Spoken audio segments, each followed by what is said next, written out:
কেমন প্রেমিক তুই বন্ধুরে বেড়াতে খাকা পিস ভয়ে, কেমন প্রেমিক তুই বন্ধুরে বেড়াতে খাকা পিস ভয়ে, পারলে বেড়া ডিঙ্গায় আসো, পারলে বেড়া ডিঙ্গায়। আমি অবশ্যই ফিমেলের জায়গাটা আমি গিয়েছি এবং আমার প্লেব্যাক আসলে আমি তো গান গেলে আমার ফেসই থাকে আমার গানে, কিন্তু এই প্রথম প্রপার প্লেব্যাক করলাম যেখানে হচ্ছে সাবিলা ওর ডেবিউ, মানে এটা খুবই একটা স্পেশাল একটা বলবো যে আমার ফ্রেন্ড এবং তার একটা ডেবিউ হলো এত বড় আকারে, এত বড় টিমের সাথে।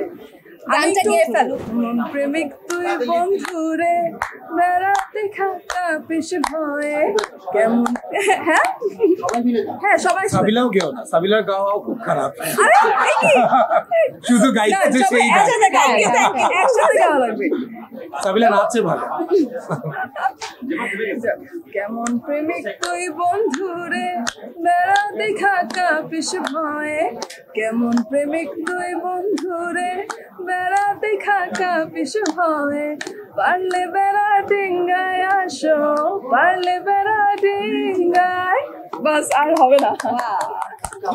গানটা বের হওয়ার পরে আপনারা দেখেছেন 2 দিনে কি ভিউজ হয়েছে এবং এটার কি সাড়া পেয়েছে পুরো গানটার। সো আমার কাছে মনে হয় আসলে এই ফিল্মে কিছু বলা নেই, এত বড় আকারের মেগাস্টার শাকিব খান যেখানে, রায়হান রাফির ফিল্ম এবং এত ভালো ভালো আর্টিস্ট যেখানে আছে, আমার কাছে মনে হয় এটার প্রত্যেকটা অংশই খুব ভালো হয়েছে, খালি গান না, পুরো ফিল্মটা দেখতে হবে, প্রত্যেকটা অংশই সেই খুবই ভালো হয়েছে। শাকিব ভাইকে আমার মনে হয় দর্শক এভাবে কখনো দেখে নাই, মানে শাকিব ভাইয়ের যে পারফরমেন্স, শাকিব ভাইয়ের যে অ্যাকশন, শাকিব ভাইয়ের যে অ্যাক্টিং, লুক, সমস্ত কিছু, এটা unless you watch the film, entire film, আপনারা বুঝতে পারবেন না।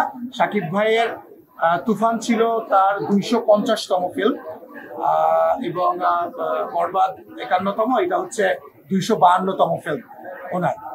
উনি 252তম ফিল্মে এসে নিজেকে ভেঙে চুরে একদম অন্য একটা জায়গায় নিয়ে গেছে।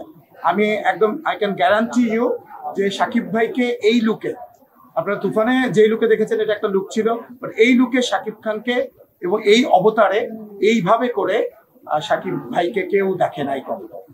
মানে সবাই না, হ্যাঁ, যেহেতু আমরা তো আসলে দর্শক হিসেবে দেখেছি, শাকিব ভাই যখনই আসলে স্ক্রিনে আসছিল কোনোভাবেই চোখ সরানো যাচ্ছে না, এত ব্রিলিয়েন্ট অ্যাক্টিং, মানে মাই গড, মাই গড।